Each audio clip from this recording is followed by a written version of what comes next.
നമസ്കാരം, ഞാൻ doctor Aravind, Mount Zion medical കോളേജിലെ ഡെന്റിസ്ട്രി ആൻഡ് മാക്സിലോഫേഷ്യൽ സർജറിയുടെ യൂണിറ്റ് ചീഫാണ്. ഞാൻ നിങ്ങളോട് സംസാരിക്കാൻ ആഗ്രഹിക്കുന്നത്, നമ്മൾ പലവരും പേഷ്യൻസിൽ തന്നെ കാണാറുണ്ട്. ചില ആളുകൾക്ക് താടികളിന് നീളം കൂടുതൽ, ചില ആളുകൾക്ക് താടികളിന് നീളം കുറവ്, അല്ലെങ്കിൽ ചില ചിരിക്കുമ്പം ഒരുപാട് മോണ കാട്ടി ചിരിക്കുന്നത്.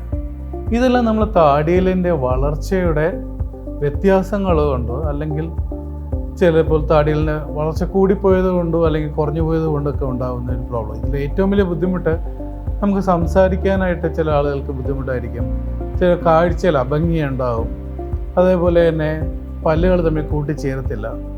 ഇങ്ങനെയുള്ള പേഷ്യൻസിനെ നമുക്ക് രണ്ട് രീതിയിൽ കറക്റ്റ് ചെയ്യാൻ പറ്റും. ഒരെണ്ണമെന്ന് വെച്ചാൽ വളർന്നുകൊണ്ടിരിക്കുന്ന പ്രായത്തിൽ, എന്ന് വെച്ചാൽ ഒരു 14-15 വയസ്സിനുള്ളിൽ കുട്ടികളായിരിക്കുമ്പോൾ കൊണ്ടുവന്നു കഴിഞ്ഞാൽ നമുക്ക് കമ്പിയിട്ടും അതിൻ്റെ കൂടെ തന്നെ മയോ ഫങ്ഷണൽ അപ്ലയൻസ് എന്ന് പറയുന്ന ക്ലിപ്പുകൾ ഉപയോഗിച്ചും വളർച്ചേനെ നമുക്ക് മോഡിഫൈ ചെയ്യാനായിട്ട് പറ്റും.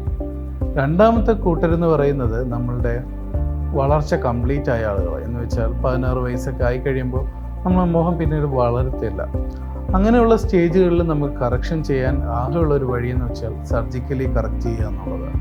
സർജിക്കലി കറക്ഷൻ എന്ന് പറയുന്ന ആ ഗ്രൂപ്പ് ഓഫ് സർജറീസിൻ്റെ പേര് ഓർത്തോനാറ്റിക് സർജറി എന്നാണ്.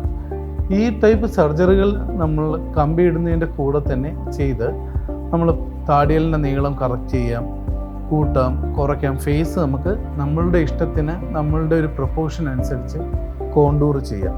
ഒരു 2 മണിക്കൂറോളം എടുക്കുന്ന ജനറൽ അനസ്തീഷ്യയിൽ ചെയ്യുന്ന ഒരു സർജറിയാണ്. ഇതിൻ്റെ കൂടെ തന്നെ നമ്മളൊരു 2 ദിവസമോ 3 ദിവസമോ ഹോസ്പിറ്റലൈസേഷനും ആവശ്യപ്പെടുന്ന ഒരു സർജറിയാണ്. ഇതിന് ശേഷം നമുക്ക് കമ്പിയിട്ട് പല്ലിനെ സെറ്റ് ചെയ്തെടുക്കുകയും കൂടെ ചെയ്യാം.